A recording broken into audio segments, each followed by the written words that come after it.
جوانی گئی گویا تھی ہی نہیں، بڑھاپا آیا گویا یہ ہمیشہ سے ہے۔ عقل مند تکلیف کے آنے سے پہلے ہی اپنے دل میں خیال رکھتے ہیں، اگر اچانک آ پڑتی ہے تو متاثر نہیں ہوتے۔ جاہل اپنے دنوں سے مطمئن رہتا ہے اور گزرے لوگوں کی تکالیف سے غافل رہتا ہے، اور جب اچانک تکلیف آ پہنچتی ہے تو چیخ اٹھتا ہے۔ جب بہت سی آفتیں جمع ہو جائیں تو ان میں بخل سب سے بری آفت ہے۔ بخل سے بھی برا جھوٹے وعدے اور ٹال مٹول ہے۔ جھوٹے وعدے میں کچھ فائدہ نہیں، قول میں جب عمل نہ ہو تو کوئی بھلائی نہیں۔ جب تم صاحب علم ہو اور عقل نہ ہو تو تمہاری مثال اس شخص کی ہے جس کے پاس جوتا ہے مگر پاؤں نہیں۔ اگر عقل مند ہو اور عالم نہیں تو تمہاری مثال اس شخص کی ہے جس کے پاس پاؤں ہیں مگر جوتا نہیں۔ سنو، انسان عقل کا غلاف ہے، اگر تلوار نہ ہو تو غلاف بیکار ہے۔ اگر علم محض تمناؤں سے حاصل ہو جاتا تو آج مخلوق میں کوئی جاہل نہ رہ جاتا۔ کوشش کیے جاؤ سست اور غافل نہ ہو، اس لیے کہ آخر میں ندامت اسی کو ہوگی جو کاہل ہے۔ ہمارے حق میں خدائے جبار نے جو حصہ رکھا ہے اس پر ہم راضی ہیں۔ ہمارے لیے علم اور دشمنوں کے لیے مال۔ مال ان قریب فنا ہو جائے گا اور علم ہمیشہ باقی رہے گا۔ مالدار وہی ہے جو دل سے بے پرواہ ہو، وہ مالدار نہیں جو مال ہونے کے بعد بے پرواہ ہو۔ بزرگ وہ ہے جو اپنے اخلاق کی وجہ سے بزرگ ہو، وہ بزرگ نہیں جو اپنی قوم اور آل اولاد کی وجہ سے بزرگ کہا جاتا ہو۔ بے موقع زیادہ نہ بول اور ہمیشہ وہ خاموشی اختیار کر جس سے عقل کو زینت حاصل ہو۔ انسان پاؤں کی غلطی سے ختم نہیں ہوتا بلکہ آدمی زبان کی غلطی سے ختم ہو جاتا ہے۔ اپنی بات کی مشہوری اور اشاعت نہ کر، ایسا کرو گے تو قدم پھسلنے کے وقت دشمنی مول لوگے۔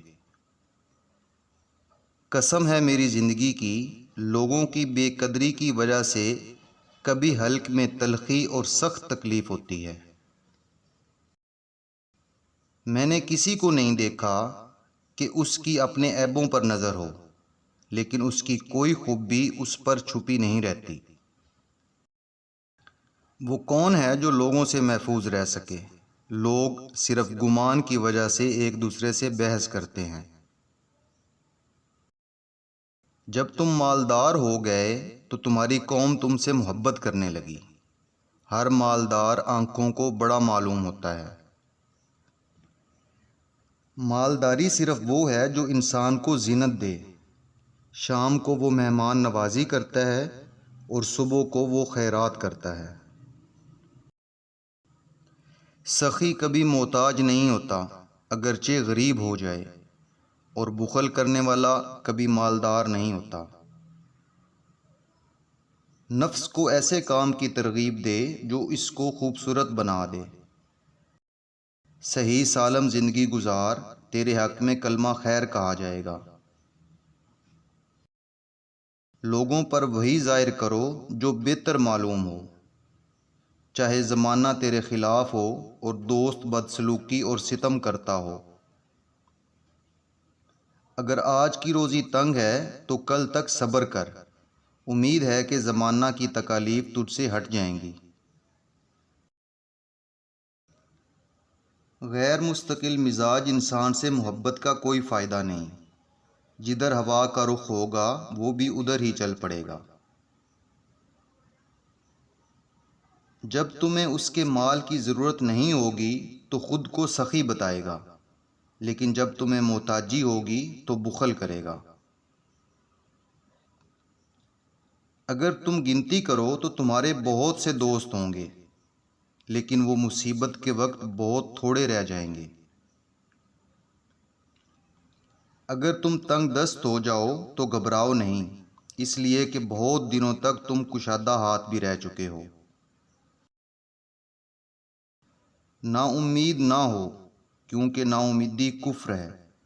شاید ان قریب خدا تمہیں ہر ضرورت سے بے پرواہ کر دے۔ اپنے پروردگار کے ساتھ برا خیال نہ رکھ، اس لیے کہ اسی کے احسان کی زیادہ امید ہے۔ میں نے دیکھا ہے کہ تنگی کے بعد کشادگی آتی ہے۔ خدا کی بات ہر بات سے سچی ہے۔ اگرچہ سوال کرنے سے تیری تمنائیں پوری ہو گئیں، لیکن سوال کر کے جو اپنی آبرو بیچی، اس کا خسارہ زیادہ ہے۔ اگر سوال کو عطیہ کے مقابل وزن کرو تو سوال بھاری ہو جائے گا اور تمام عطیے ہلکے۔ اگر سوال کی وجہ سے اپنی آبرو بیچنی پڑے تو اس کو شریف اور صاحب فضیلت کے سامنے پیش کرو۔ جب شریف انسان تم سے وعدہ کر لے گا تو بغیر ٹال مٹول کے مسلسل دے گا۔ مختلف دور کے لوگوں کو میں نے جانچا تو مال پر گھمنڈ کرنے والے کی طرح میں نے کسی کو نہیں پایا، اور سخت تکالیف اور مشکل حالات میں لوگوں سے دشمنی سے بڑھ کر کسی چیز کو نہیں دیکھا۔ میں نے تمام چیزوں کی تلخی چکھی ہے، لیکن سوال کرنے سے زیادہ کڑوا کسی چیز کو نہیں پایا۔ پہاڑوں کی چوٹیوں سے پتھر کا ہٹانا مجھے لوگوں کی محتاجی سے زیادہ محبوب ہے۔